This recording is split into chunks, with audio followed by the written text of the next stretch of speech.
Welcome back to our channel. If you enter the wrong passcode too many times on your iPad may get locked or show the iPad unavailable screen. Don't worry. In this video, I'll show you how to factory reset your iPad and remove the forgotten passcode. Before we start, keep in mind that all of these methods will erase the data on your iPad, so make sure you're okay with that before moving on. Let's dive in.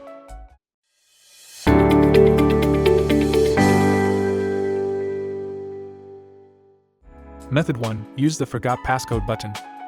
After entering the wrong passcode multiple times, your iPad will usually go to the iPad unavailable screen.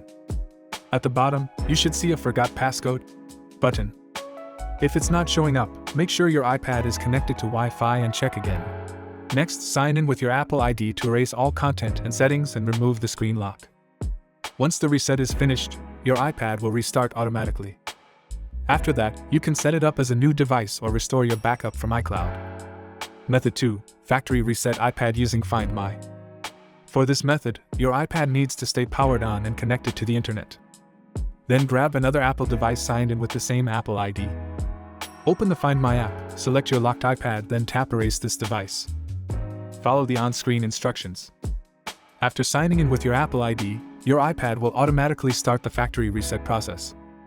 Once the device restarts, you can set it up again and use it normally. But if you also forgot your Apple ID password, then the next method will probably be easier for you. Method 3. Factory reset iPad with Ultfone iPhone unlock. If you forgot your Apple ID password, or just want a simpler and more beginner-friendly method, this one's probably the easiest. Ultfone iPhone unlock works with most iPhone and iPad models, and it can help you factory reset your device in just a few steps. I've put the download link in the description below. First, connect your iPad to your computer with a cable. Then launch Ultfone iPhone unlock and choose Unlock iOS screen. Follow the on-screen instructions to put your iPad into recovery mode.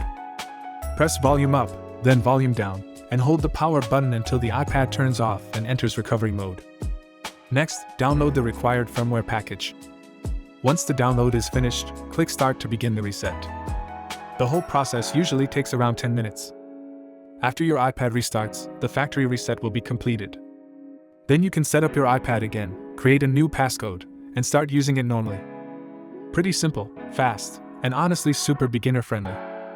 If you found this helpful, don't forget to subscribe. I've got more iOS 26 tricks coming your way soon. See you next one.